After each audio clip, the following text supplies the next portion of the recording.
Mantan perwira Tentara Nasional Indonesia Ruslan Buton telah membuat pernyataan mengejutkan tentang penghilangan nyawa Brigadir J yang dilakukan oleh mantan atasannya yakni Ferdy Sambo. Melihat proses pengadilan yang sedang berlangsung dalam kasus ini, ia menyebut Ferdy Sambo pengecut lantaran Ferdy Sambo mengatakan ia tidak berniat membunuh korban. Dia udah bintang 2 dan akhirnya terbongkar. Kelahiran tahun 73 dia. 73, Iya. berarti baru usia 49 tahun. Iya. Nah, persoalan yang muncul kemudian bahwa saya menganggap dia adalah seorang pengecut. Mantan perwira TNI Ruslan Buton angkat bicara soal kasus pembunuhan Brigadir J yang dilakukan mantan Kadif Propam Irjen Pol Ferdy Sambo. Dia menyebut Sambo merupakan sosok bajingan yang tega mengeksekusi anak buahnya sendiri.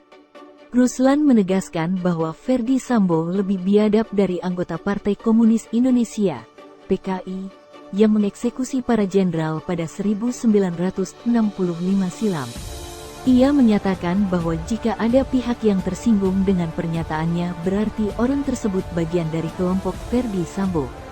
Ia pun membenarkan jika ada kesalahan dari seorang anggota, maka 2 tingkat di atasnya harus ikut bertanggung jawab. Ruslan juga kerap mengomentari kebijakan pemerintahan Jokowi. Ia kemudian menyampaikan surat terbuka melalui video streaming yang diminta Jokowi mundur dari jabatannya sebagai presiden. Ruslan Buton ditangkap karena memaksa Presiden PDH atas kasus dugaan pembunuhan berencana Brigadir J.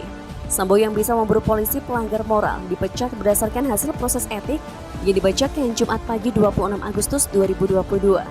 Karir Sambo di kepolisian terbilang cukup baik. Lahir pada 9 Februari 1973 di Baru, Sulawesi Selatan. Pria ini dinobatkan sebagai Jenderal Bintang 2 termuda di Korps Bayangkara. Ia mengikuti jejak kakaknya dan menjadi polisi dengan mengikuti jejak Mayor Jenderal Peter Sambo yang pernah memimpin Pramuka di masa lalu. Sambo menempuh pendidikan di Akademi Kepolisian dan lulus pada tahun 1994. Karir Sambo di Polri menanjak sejak tahun 2012 ketika ia dipromosikan dari Kepala Reskrim Polres Jakarta Barat menjadi Kapolda Purbalingga, Jawa Tengah. Tak lama kemudian, pada tahun 2013, ia menjabat sebagai Kapolri di Brebes. Ia kembali ke dunia investigasi 3 tahun kemudian karena residivisme wadir di Polda Metro Jaya. Pada tahun 2016, ia dipromosikan menjadi Kepala Wakil Direktur 4 di Tipidum Bareskrim Polri. Selanjutnya diberikan amanah sebagai Dirtipidum Bareskrim Polri pada tahun 2019. Setahun kemudian, Kapolri Jenderal Idam Aziz meletakkan bintang kedua di pundaknya setelah diangkat menjadi Kapolri Propam, dan pada saat itu Ferdy Sambo baru berusia 47 tahun.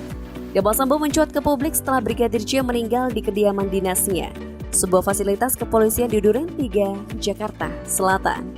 Sambo mengaku membingkai kasus penghilangan nyawa Brigadir J sedemikian rupa sehingga tidak bisa dianggap terlibat. Sambo bersama beberapa orang lainnya merencanakan pembunuhan Brigadir Jenderal J.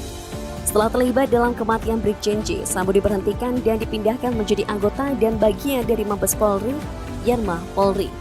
Sambo ditetapkan sebagai tersangka dan didakwa dengan pembunuhan tingkat pertama. Ia juga diduga memimpin penyidikan atas insiden Brigadir Jenderal J. Sambo pun harus menghadapi sidang etik pada Kamis 25 Agustus 2022. Ferdy Sambo diberhentikan dengan tidak hormat dalam rapat Komite Etik Polisi yang diketuai Komjen Ahmad Doviri. Ferdy Sambo yang termasyhur di Korps Bayangkara sekarang dalam bahaya.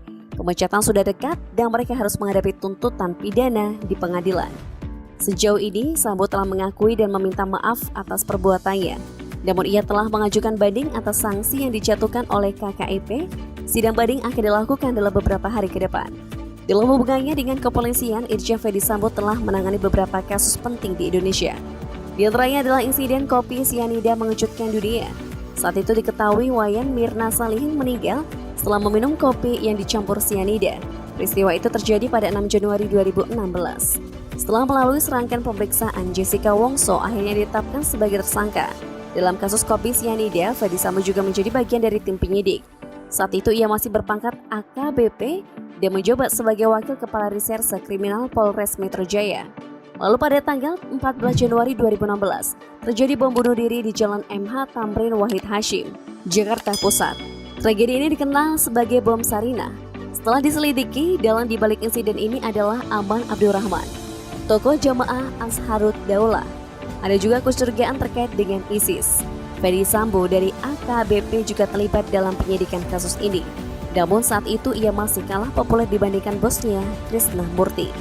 Kasus besar berikutnya yang ditangani Ferdy Sambo adalah penangkapan buronan Joko Chandra pada tahun 2020.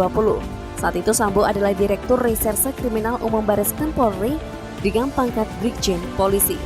Ferdy Sambo pernah bekerja sebagai Ditirpidum di Bareskrim Polri saat mengusut kasus perdagangan manusia untuk jaringan Timur Tengah. Selama penyidikan, tersangka mengetahui jaringan di beberapa negara, termasuk Suriah, Turki, Maroko, dan Arab Saudi. Pada tahun 2020 terjadi kebakaran besar di Kejaksaan Agung. Kejadian tersebut awalnya menimbulkan banyak spekulasi di masyarakat. Bahkan ada yang menyebut kejadian itu disengaja. Dalam penyelidikan yang sedang berlangsung, Ferdy Sambo juga menyelidiki kebakaran ini. Ia mengatakan kebakaran kejaksaan disebabkan oleh putung rokok. Ia juga menegaskan pernyataan tersebut sahih karena sebelumnya telah berkoordinasi dengan para ahli.